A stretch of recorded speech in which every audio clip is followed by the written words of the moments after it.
चलिए बच्चों, तो आज हम लोग पढ़ने वाले हैं क्लास 5th नवोदय का चैप्टर नंबर 7 मापन के अनुप्रयोग एप्लीकेशन ऑफ मेजरमेंट।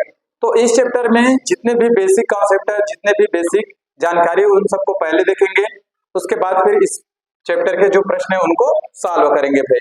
तो इसमें जितने भी आपके छोटे छोटे फार्मूलेज हैं उनको क्या करना है, आपको जो सूत्र समझो से याद रखना है। तो चलिए उससे पहले नोट कर लेते हैं क्या क्या चीज है। तो सबसे पहले हम देखेंगे लंबाई को मापने की इकाई, ठीक है ना भाई।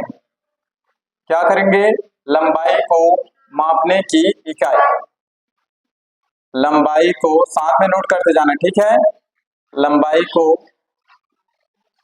मापने की इकाई, ठीक है। लंबाई का मतलब तो आप लोग समझते हो ना भाई, दूरी, ठीक है ना। तो लंबाई को मापने की इकाई, तो देखो सबसे छोटी मात्रा क्या होता है, मिलीमीटर। क्या होता है आपका, मिलीमीटर। इसको मिलीमीटर ऐसे भी लिखा जाता है, शॉर्टकट में लिखते हैं इसको मिलीमीटर, ऐसे मिलीमीटर, और इंग्लिश में इसी को लिखते हैं एमएम। तो भी समझ जाना ये क्या है, मिलीमीटर है, ठीक है। उसके बाद मिलीमीटर के बाद क्या आता है, मिलीमीटर के बाद आता है आपका सेंटीमीटर। कौन सा आता है, सेंटीमीटर। और इसको कैसे लिखते हैं, इसको ऐसे भी लिखा जाता है सेंटीमीटर, और इंग्लिश में लिखते हैं सीएम करके। चीफ मिनिस्टर मत समझना, सेंटीमीटर है, ठीक है। सेंटीमीटर के बाद क्या आता है आपका, डेसीमीटर। डेसीमीटर, और इसको चाहो तो आप ऐसे लिख सकते हो डेसीमीटर, ठीक है ना। फिर आता है क्या, मीटर। उसके बाद क्या आता है, डेकामीटर। उसके बाद हेक्टोमीटर। उसके बाद किलोमीटर। इस तरीके से आपको क्या करना है, इनको याद रखना है। ये है आपके लंबाई को मापने की इकाइयां, ठीक है ना भाई। और एक इकाई होती है उसको भी बताएंगे, मिलीमीटर। सबसे छोटी क्या होता है, millimetre. Millimetre, centimetre, decimetre, metre, decametre, hectometre, kilometre, ठीक है। अब इन सब के बीच में क्या होता है, 10 का 10 का क्या होता है, गैप रहता है। सभी के बीच में क्या होता है, 10 का गैप होता है। क्लियर है, ध्यान से देखते जाइएगा इधर। आपको रटना नहीं है कि 1 किलोमीटर में कितने मीटर होते हैं ऐसे करके, तो ध्यान से बस देखते जाओ। अब ध्यान से देखना, जैसे प्रश्न आपका पूछता है, इधर समझने की कोशिश करना कि 1 किलोमीटर बराबर खाली स्थान मीटर। प्रश्न ऐसे पूछते हैं नहीं भाई कि 1 किलोमीटर में कितने मीटर होते हैं। तो अब ध्यान से देखना, हमें किसको बदलना है, किलोमीटर को किसमें बदलना है, मीटर में। तो इधर ध्यान से देखिए, ये रहा आपका किलोमीटर। तो किलोमीटर से आपको जाना कहां पर है, मीटर पर। कितने 10 आपको क्रॉस करना पड़ेगा, 1 2 3, यानी कि इन तीनों 10 का। तो जब भी याद रखना कि जब भी आप इस डायरेक्शन की ओर चेंज करेंगे या बदलाव करेंगे, तो आपको करना क्या रहेगा, मल्टीप्लाई। जितने भी 10 है उनका मल्टीप्लाई कर दो। तो क्या करेंगे, 10 10 10 इन तीनों का, क्योंकि मैं अभी कहां पर हूं, किलोमीटर। किलोमीटर से कहां जाना है, मीटर में। 3 10 आपको क्रॉस करना है, तो इन तीनों का मल्टीप्लाई करेंगे तो कितना आएगा, 1000, यानी कि 1000 मीटर। तो 1 किलोमीटर में कितने मीटर होते हैं, 1000 मीटर। इस तरीके से आप निकाल सकते हैं। या अगर आपको इधर से पूछेंगे कि मीटर की ओर चलो, तो याद रखना कि जब भी आप छोटे डायरेक्शन से या छोटी इकाई से बड़ी की इकाई की ओर जाते हैं, तो हमेशा क्या करते हैं, भाग किया जाता है। जितने 10 आप गुजरेंगे उसका मल्टीप्लाई करके दी हुई संख्या को डिवाइड कर दीजिए, आ जाएगा। जैसे मैं बोलूंगा 2000 मीटर को चेंज करो किलोमीटर में, कितना किलोमीटर होगा, कितना किलोमीटर आएगा, 2000 मीटर को बदलो किलोमीटर में, कितना किलोमीटर आएगा जी, 2 आएगा। लेकिन आएगा कैसे, ध्यान से देखो। अभी आप कहाँ हो, मीटर में, आपको जाना कहाँ है, किलोमीटर। तो कितने 10 आपको क्रॉस करना पड़ेगा, 3, यानी कि 1000। तो इस 2000 को आपको करना क्या है, 1000 से क्या करना, डिवाइड करना। आपको बताऊं कि जब भी इस डायरेक्शन से उस डायरेक्शन की ओर जाएंगे तो आपको डिवाइड करना है, जितने 10 आपको क्रॉस करना है। तो ये 1 2 3 ये तीनों 10 को मल्टीप्लाई करके डिवाइड करेंगे तो 1 2 3 1 2 3 3 0 से 3 0 कैंसिल हो गया, बचा क्या हमारे पास 2। तो इस तरीके से 2000 मीटर को जब किलोमीटर में बदलेंगे तो आंसर कितना आ जाएगा 2। तो इसको आप लोग याद रखिए। इसी की भांति अब हम देखेंगे ग्राम में और आपका किस में देखेंगे, लीटर में भाई। ठीक है, यहां तक समझ में आ गया है कैसे हुआ, समझ में आ रहा है ना भाई कैसे होता है, इसको याद रखना है इस नाम को, और सबके बीच 10 का गैप होता है, इसको याद रखिए। क्लियर है, ठीक है। इसी प्रकार आप ध्यान से देखना आपका लीटर और ग्राम में बिल्कुल सेम ऐसी दौड़ेगा। इस तरीके से आपका क्या हो जाएगा, 21 सूत्र याद हो जाएगा, रटना नहीं है, बिल्कुल याद रखना। अब बस यहाँ पर मीटर की जगह क्या जोड़ेंगे, लीटर, क्या जोड़ेंगे, लीटर। तो ये हो जाएगा मिलीलीटर, ध्यान से देखते जाना। ये हो जाएगा आपका सेंटीलीटर, बस लीटर मीटर की जगह क्या जोड़ेंगे, लीटर, बाकी सब अपनी जगह। देखो सेंटीलीटर, इसको लिखेंगे डेसीलीटर, फिर लिखेंगे लीटर, फिर हो जाएगा आपका डेकालीटर, उसके बाद हो जाएगा आपका हेक्टोलीटर, हेक्टोलीटर, फिर इसके बाद हो जाएगा आपका किलोलीटर। दूध लिए हो ना, बोल देना 1 लीटर 1 किलोलीटर दूध दे दो भैया, हाँ, आधा लीटर दूध दे दो, 1 लीटर दूध दे दो। और फिर इन सब के बीच में क्या रहेगा, वही प्रक्रिया जो ऊपर चल रही है, 10 का क्या रहेगा, गैप रहेगा। फिर वही काम कर रहे हैं कि जब भी आप इस डायरेक्शन से इस डायरेक्शन की ओर आओगे, आपको क्या करना रहेगा, मल्टीप्लाई, जितने भी 10 आपको क्रॉस करना है। और इस डायरेक्शन से तो इस डायरेक्शन की ओर जाएंगे तो हमेशा आपको क्या करना रहेगा, डिवाइड करना रहेगा। एक आध उदाहरण से समझाऊं, ठीक है, चलिए समझने की कोशिश करना फिर ध्यान से भाई। चलिए आपको पता करना है कि 1 लीटर में, ठीक है ना, 1 लीटर में कितने मिलीलीटर होते हैं, ये प्रश्न है। 1 लीटर में कितने मिलीलीटर होते हैं, तो सबसे पहले आप लोग देखो लीटर कहाँ है, ये रहा लीटर। आपको जाना कहाँ है, मिलीलीटर में, यानी कि इस डायरेक्शन की ओर आ रहे हो, इधर आते हैं, ये देखो ये तीर का निशान, ये बता रहा है कि आप इस डायरेक्शन में आ रहे हो, तो कितने 10 क्रॉस करना पड़ेगा, 1 2 3, तो इनका मल्टीप्लाई करेंगे तो कितना आएगा, 1000 आ जाएगा। तो इस तरीके से कितना हो जाएगा, 1 लीटर में कितना होगा, 1000 मिलीलीटर हो जाएगा भाई। और इसी को अगर उल्टा दे देंगे कि 1000 मिलीलीटर में कितना लीटर होता है, तो 1000 से डिवाइड करना, क्योंकि इस डायरेक्शन से जाएंगे तो 3 10 आपको क्रॉस करना है, उनका मल्टीप्लाई करके इसको डिवाइड करना, वापस फिर से 1 लीटर प्राप्त हो जाएगा। क्या इतना समझ में आ रहा है, बस इसको याद रखिए, ये जो आपका नाम है, और सबके बीच करना क्या है, इसको याद रखना कि जब भी आप इस डायरेक्शन से राइट से लेफ्ट की ओर आओगे तो आपको क्रॉस करना है जितने 10 है उनका, और जब भी आप लेफ्ट से राइट की ओर जाएंगे तो जितने 10 आपको मिलेगा उनका मल्टीप्लाई करके क्या करना, दी हुई नंबर्स को डिवाइड कर देना। तो अब हम देखेंगे मिलीलीटर का हो गया, ठीक है। अब हम देखेंगे किसका, ग्राम का।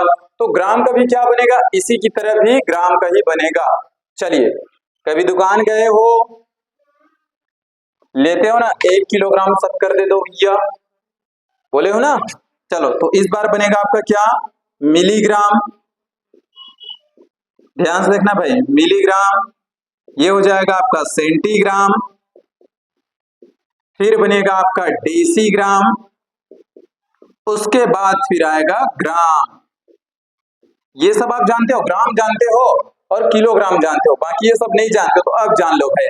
उसके बाद आएगा डेकाग्राम, उसके बाद आएगा हेक्टोग्राम, उसके बाद आएगा किलोग्राम। आगे और है लेकिन आपको इतना ही जानना है, ठीक है, किलोग्राम।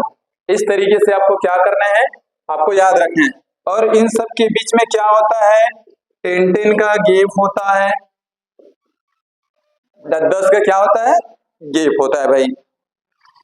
क्लियर है यहां तक, चलिए अब हमको एक आध एग्जांपल से समझते हैं। चलो 5000 ग्राम में खाली स्थान किलोग्राम होंगे। चलो बताओ तो मुझे, दुकान गए होंगे, 5000 ग्राम में खाली स्थान किलोग्राम होंगे। चलिए जल्दी से बताइए कितना किलोग्राम आएगा। नीतू कितना किलोग्राम आएगा? चलिए देखना, अभी हम कहां पर है? ग्राम में। ग्राम से कहां जाना है हमको? किलोग्राम में। ये बता रहा है ना 5000 ग्राम, इसको बदलना है किसमें? किलोग्राम में भाई। तो चलिए ये रहा आपका ग्राम, 1 2 3, कितने 10 क्रॉस करना है? 3 10। तो ये देखो जब लेफ्ट से राइट की ओर जाते हैं तो क्या करते हैं? डिवाइड करते हैं। तो ग्राम को किससे डिवाइड करेंगे? 1000 से। क्यों 1000 से डिवाइड कर रहे हैं?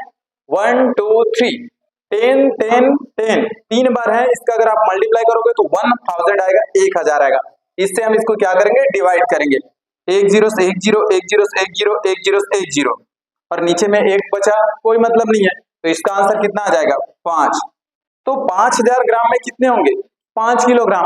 और इसी को ऐसे देता कि 5 किलोग्राम को ग्राम में बदलो, तो किलोग्राम से हम वापस आते ग्राम में, तो इस बार 3 10 का गुणा करते हैं यानी कि 1000 का, और उस डायरेक्शन से यानी कि लेफ्ट राइट से लेफ्ट की ओर आएंगे तो आपको मल्टीप्लाई करना रहता है। 5 के साथ कर देते 1000 का मल्टीप्लाई, आंसर आ जाता है आपको 5000 ग्राम।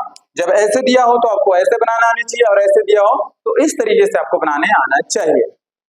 तो ये तो हो गया आपका जितनी भी लंबाई के इकाई हैं, ये लंबाई का हो गया, ये लीटर का हो गया, क्योंकि इसी से रिलेटेड था, इस कारण सबको मैं क्या किया? एक साथ बता दिया भाई। ठीक है, चलिए अब कुछ और जो महत्वपूर्ण है जानकारी उनको देखते हैं। 60 सेकंड का क्या होता है? 1 मिनट। 60 मिनट का क्या होता है? 1 घंटा। और इसी को उल्टा भी पूछ सकते हैं, 1 मिनट में कितने सेकंड? 60 सेकंड। 1 घंटे में कितने मिनट? 60 मिनट। आप दोनों तरीके से इसे बता सकते हैं भाई। ठीक है, 24 घंटे या 24 घंटा कितना होता है? 24 घंटे में एक दिन होते हैं। ठीक है ना भाई, इन सबको आपको क्या करना है? याद रखना है। ठीक, चलिए 15 दिन का क्या होता है? एक पक्ष। 15 दिन का क्या होता है? एक पक्ष। जैसे आप जानते हो 15 दिन का कृष्ण पक्ष और 15 दिन का शुक्ल पक्ष। ठीक है, 30 दिन का क्या होगा? एक महीना। लगभग अधिकतर महीने को कितने दिन में नाम गिना जाता है? 30 दिन। खैर होते कुछ और है, 31 भी होते हैं, किसी में 28 या 29 होते हैं, लेकिन जनरली एक महीने में कितने दिन मान लेते हैं? 30 दिन भाई। ठीक है, इसको याद रखिएगा। फिर या 30 दिन को हम ऐसे भी बोल सकते हैं, कितना? 2 पक्ष, क्योंकि 15 दिन का एक पक्ष तो 2, 30 दिन का 2 पक्ष, इतना बोल सकते हैं। चलिए आगे लिखते हैं, 12 महीना। 12 महीने में कितने दिन होंगे? सॉरी, चलो हाँ दिन ही पता कर लेते हैं।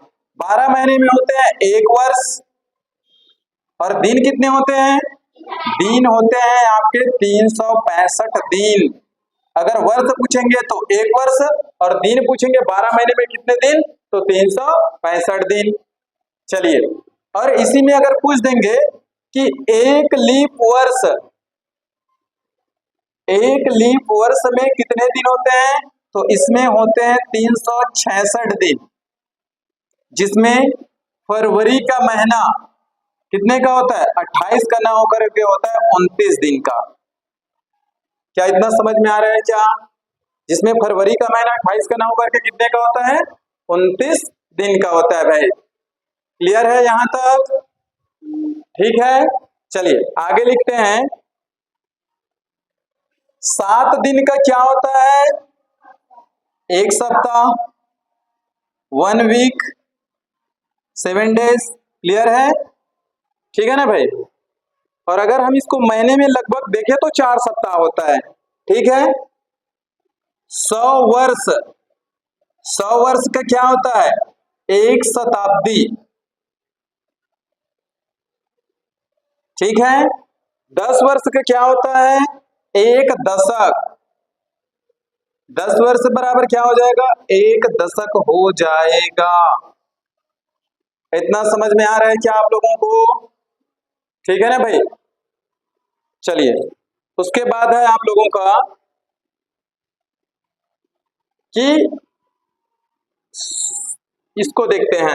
दर्जन वाला जानते हो ना, 12 नग या बोल सकते हो 12 इकाई बराबर क्या होगा, 1 दर्जन। केला खाए हो, केला दर्जन में देते हैं ना, बोलते हैं कि 1 दर्जन केला दे दो भैया, तो कितने केले देते हैं, 12, यानी 12 नग होते हैं, यहाँ तो बोल सकते हो 12 यूनिट है।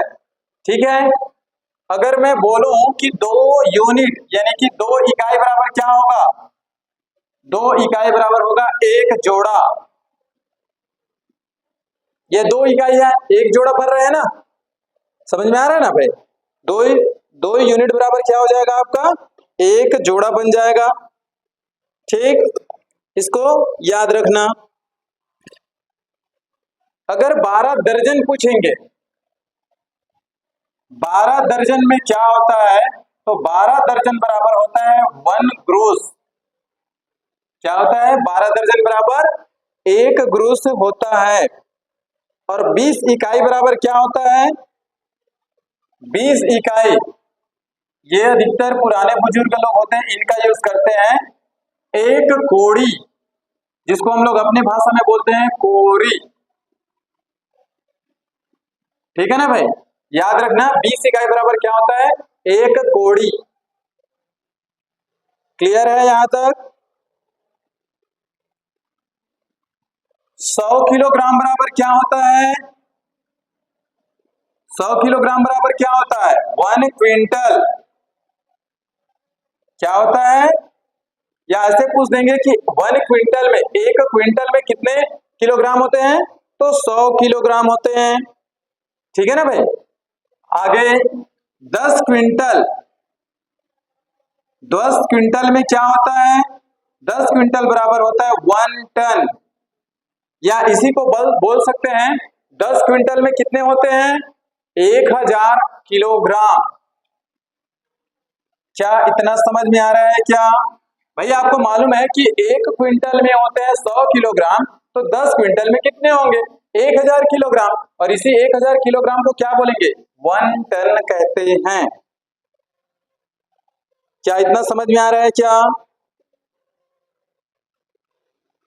चलिए लिखते जाइएगा, याद भी करना है भाई इन सबको। चलिए 1 इंच बराबर क्या होता है, 2.54 सेंटीमीटर। अगर सेंटीमीटर में पूछेंगे तो कितना होगा, 1 इंच बराबर 2.54 सेंटीमीटर। और अगर इसी को मिलीमीटर में पूछे तो पॉइंट आगे बढ़ जाएगा, ये बनेगा 25.4 मिलीमीटर। इस तरीके से ये आपका क्या बनेगा, 1 इंच बराबर 2.54 सेंटीमीटर, और मिलीमीटर में होता है आपका 25.4 मिलीमीटर। ठीक है, अब कुछ लंबाई के मात्रक देखेंगे, फिर अभी आपका बचा हुआ है ताप का मात्रक, ये क्या होता है, इन सब के बारे में चर्चा करेंगे भाई। और 1 रुपए में कितने पैसे होते हैं, 100 पैसे। चेंज करने आएगा ना, तो उसको नहीं लिखवा रहा हूं भाई कि 1 रुपए में 100 पैसे होते हैं, इतना आप लोग जानते हो। चलिए लंबाई का मात्रक लिख लीजिए। लंबाई का मात्रक क्या होता है, अच्छा इधर मिटा दूं क्या, चलो इधर ही लिख लेते हैं। लंबाई का मात्रक होता है मीटर। ठीक है, समय का मात्रक होता है सेकंड। समय का मात्रक क्या होता है, सेकंड। फिर भार का मात्रक, ठीक है ना भाई, भार जिसको बोल सकते हो द्रव्यमान।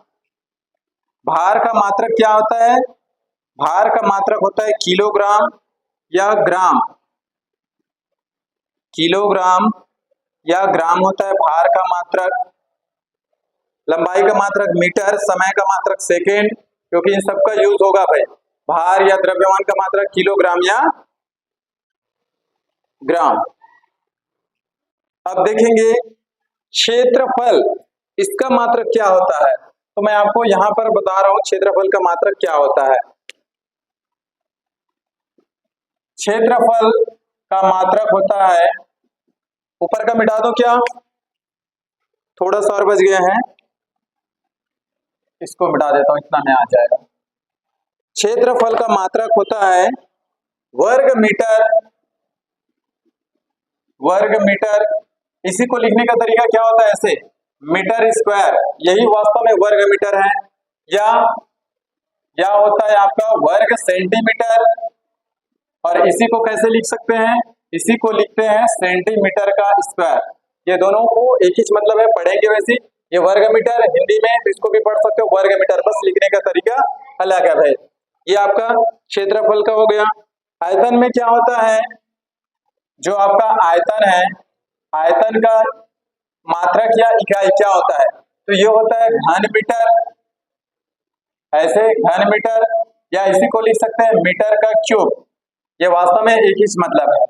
या इसको फिर कैसे लिख सकते हो, घन सेंटीमीटर, क्या लिख सकते हैं, घन सेंटीमीटर, और इसको फिर कैसे लिख सकते हैं, सेंटीमीटर का क्यूब। इस तरीके से इतने जितने भी फार्मूले हैं, जो भी सूत्र समझो या इसका मात्रक होता है, इतना होता है, इन सबको आपको क्या करना है, याद करना है। और अभी ताप से संबंधित है, ताप की इकाई क्या होता है, इसको आपको क्या करना है, याद रखना है भाई। जो हमारे शरीर का टेम्परेचर है उसको नापने की इकाई होती है, तो शरीर के टेम्परेचर को नापने की इकाई होती है फ़ारेनहाइट में होती है, सेल्सियस में होता है, रियूमर में होता है, केल्विन में होता है। तो हम उतना नहीं सीखेंगे क्योंकि वो सब बड़े क्लास के हैं, तो हमको सीखना है फ़ारेनहाइट और सेल्सियस में कैसे मापा जाता है। चलिए, ताप की महत्वपूर्ण इकाई, जो हमारे शरीर की टेम्परेचर है उसको मापने की क्या इकाई होती है, कि आप लोग अधिकतर देखे होंगे डॉक्टर घर जाते हैं, तो डॉक्टर घर जाते हैं तो क्या करते हैं, एक थर्मामीटर देता है जब हमारा शरीर का टेम्परेचर ज्यादा होता है या बुखार रहता है, तो ठीक है ना भाई। तो उस थर्मामीटर को क्या करते हैं, या तो हम बगल में लगाते हैं या जीभ के नीचे में, कुछ देर बाद वो बजने लगता है। वो आपका किस में प्रदर्शित करता है, वो थर्मामीटर आपका टेम्परेचर बताता है फ़ारेनहाइट में, और एक चीज बताता है सेल्सियस में। तो आपको बदलने आना चाहिए सेल्सियस में फ़ारेनहाइट से, फ़ारेनहाइट से सेल्सियस में।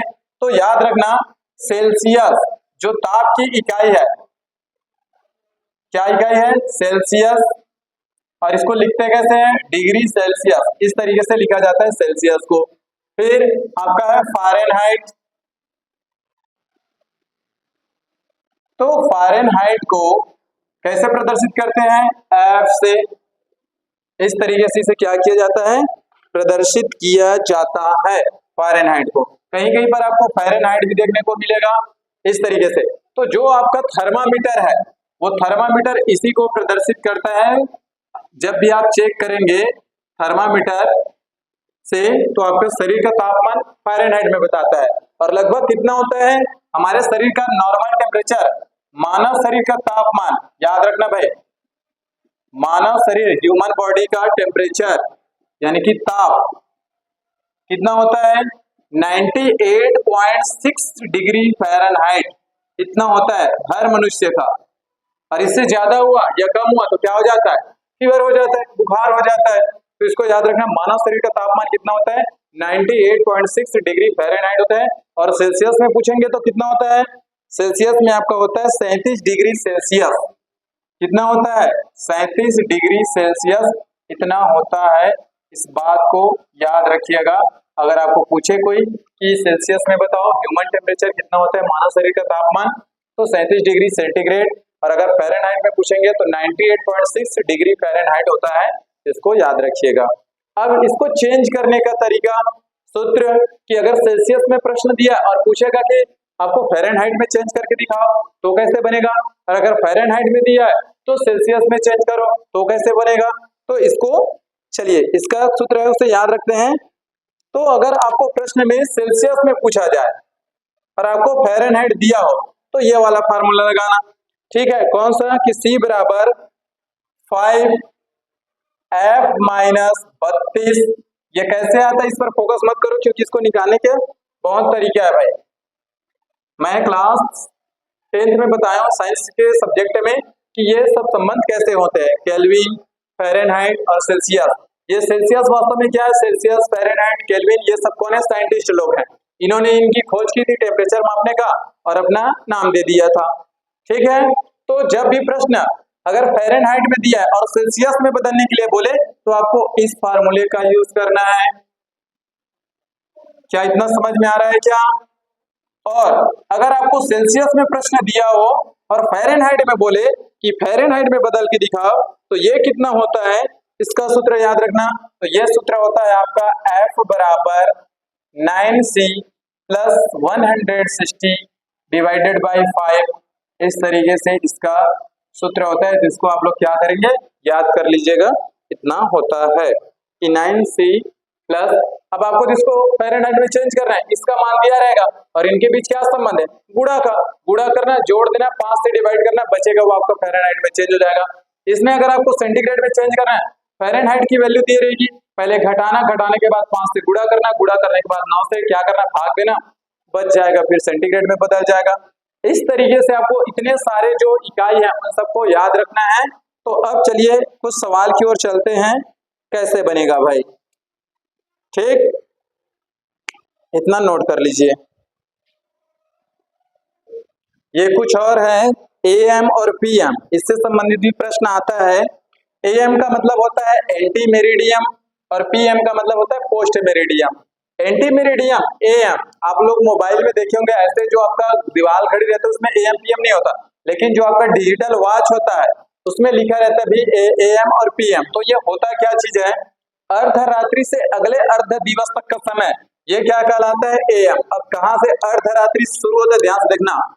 जैसे ही आपका समय क्या होगा, 12 बजेगा, कब का, रात का। ठीक है ना भाई, ध्यान से देखना। जैसे ही रात का आपका 12 बजेगा, ठीक है, रात का जैसे ही 12 बजेगा, अर्धरात्रि यानी कि रात आधा हो गया, उस टाइम से, समझ में आ रहा ना, जैसे ही 12 बजेगा तो वो जो आपके घड़ी का समय है वो किसमें बदल जाएगा, एएम में बदल जाएगा। ध्यान से देख लेना, मोबाइल में आपको शो कर देगा भाई। रात 12 बजे का जैसे ही एएम में बदल जाएगा और ये कब तक रहेगा, अगले अर्ध दिवस तक, यानी कि कितने समय तक, दिन का 11:59 तक ये क्या रहेगा, एएम रहेगा। ये कब की बात है, अर्ध दिवस यानी कि आधा दिन तक। कितने समय तक, 11:59 तक क्या रहेगा, एएम रहेगा। तो कितने समय से, रात का जैसे ही 12 बजेगा जो घड़ी का समय है वो किसमें चेंज हो जाएगा, एएम में। और ये कब तक रहेगा, दिन का 11 बज करके जो अगले अर्ध दिवस है, जैसे आज रात का 12 बजे कितना हो जाएगा, एएम, अभी पीएम चल रहा है, ठीक है ना भाई, वो आधा अगले दिन कितना, 11:59 तक क्या रहेगा, एएम। जैसे ही 12 बजेगा, ये 12 बज गया, तो ये किस में कन्वर्ट हो जाएगा, ये बदल जाएगा पीएम में। किस में बदल जाएगा, ये पीएम में बदल जाएगा। क्या इतना समझ में आ रहा है क्या। और ये पीएम कब तक रहेगा, ये रहेगा रात का 11:59 तक, फिर से क्या रहेगा आपका, पीएम रहेगा। और जैसे फिर से 12 बजेगा वो फिर से किसमें बदल जाएगा, एएम में। इस तरीके से आपके 24 घंटे में ये 12-12 घंटे में बदलते रहते हैं भाई, तो इसको याद रखना। तो अभी का जो समय है, अभी जो हम लोग पढ़ रहे हैं, लगभग कितना बजे, अभी 5:50 पीएम ऐसा लिखा है। तो अभी ये जैसे ही रात का क्या बजेगा, 11:59 तक क्या रहेगा, ये पीएम रहेगा। 11:59 तक क्या रहेगा, पीएम। लेकिन जैसे ही ये क्या होगा, 12 बजेगा, वो बदल जाएगा एएम में। और फिर वो एएम कब तक रहेगा, आपका दोपहर अगले जो आएगा दिन, उसका 11:59 तक क्या रहेगा, एएम। फिर ये जैसे ही 12 बजेगा वो किस में बदल जाएगा, पीएम में बदल जाएगा, यानी कि पोस्ट मेरिडियम हो जाएगा। अर्ध दिवस से, यानी कि ये अर्ध दिवस से, दिन से अगले अर्धरात्रि तक का समय क्या कहलाता है, आपका पीएम कहलाता है।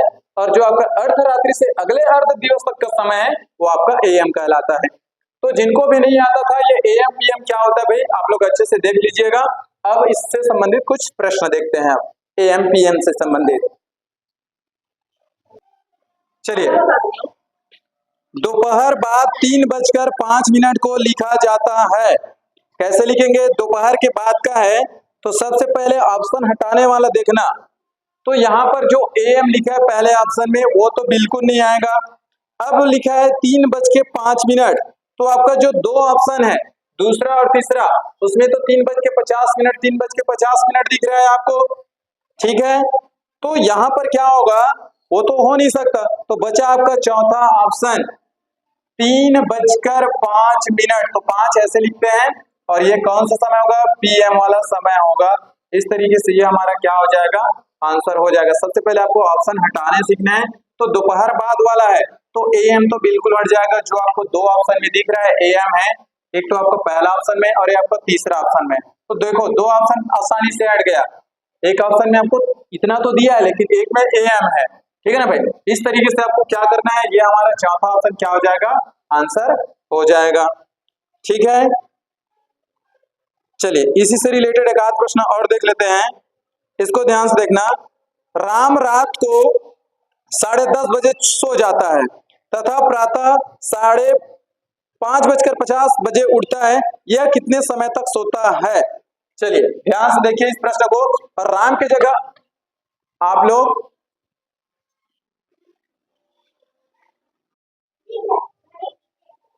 चलिए इसे क्या करना है, आप लोगों को अपने हिसाब अपने ऊपर लेके चलना है कि आप रात को 10:30 बजे सो जाते हो और सुबह के 5:50 में क्या हो जाते हो, जगते हो। कितने बजे सो जाते हो, रात का 10:30 बजे सो जाते हो, ठीक है। ये कौन सी कंडीशन है, सोने वाली कंडीशन है, ठीक। फिर सुबह के कितने बजे जग जाते हो, सुबह का जग जाते हो आप 5:50 पर। तो ये वाला कि सो रहे हो ना, कंडीशन PM का है और जग रहे हो किसमें, AM में। तो बीच में कितने घंटे आप सोए ये पता करना है। तो सबसे पहले याद रखना, हमेशा आपको जाना कहाँ है, मिडिल में जाना है, यानी कि 12 में पहले जाना है कि आपने 12 बजे तक कितना सोए, फिर जो बचा है उसको जोड़ दो, तुरंत पता चल जाएगा। ऐसे काउंट नहीं करते रहना है। 10:30 से 12 बजे तक जाने तक कितना समय है, देखो ये अभी थोड़ी देर के लिए भूल जाओ कि आधा घंटा है, 30 मिनट मतलब आधा घंटा। तो 10 से 12 तक जाने के लिए कितना घंटा होगा, 2 घंटा लगेगा ना। 2 घंटे में आधा घंटे को कम करो, मतलब तुम रात के 12 बजने तक कितने घंटे सो लिए, 1.5 घंटे। क्या इतना समझ में आ रहा है क्या, रात के 12 बजने तक आपने कितने घंटे सो लिए, 1.5 घंटे सो लिए। अब इसमें जगह उतने टाइम को जोड़ दो, क्योंकि आपको अब ऐसे काउंट नहीं करने हैं। तो ये कितना हो जाएगा, 5:50 जोड़ो कितना होगा, 80 मिनट, और ये बनेगा आपका कितना, 6 घंटे। लेकिन जीवन में 80 मिनट नहीं होता, तो उसको चेंज करेंगे। तो 80 मिनट को मैं कैसे तोड़ सकता हूँ, ये रहा आपका 6 घंटे, प्लस इसको मैं ऐसे तोड़ दूं क्या, 60 मिनट प्लस 20 मिनट, हो सकता है ना। 60 मिनट का फिर क्या बनेगा, 1 घंटा, और 1 घंटा इसके साथ अटैच होकर कितना बनेगा, 7 घंटे 20 मिनट। या ऐसे बोल सकते हो कितने बजे उठोगे, 7:20। कितने घंटे सोए बोला है ना, तो 7 घंटे 20 मिनट सोए आप। कितने घंटे सोए हैं, 7 घंटे 20 मिनट आप सोए। तो ये हमारा क्या हो जाएगा, आंसर हो जाएगा। क्योंकि कितने बजे उठे बोला है, वो तो 5:50 बजे 50 मिनट में हम लोग उठ जाते हैं। तो सोए कितने घंटे, तो सोए हम लोग 7 घंटे 20 मिनट। इस तरीके से हमको क्या करना है, इन प्रश्नों का जवाब देना है, ठीक है ना भाई।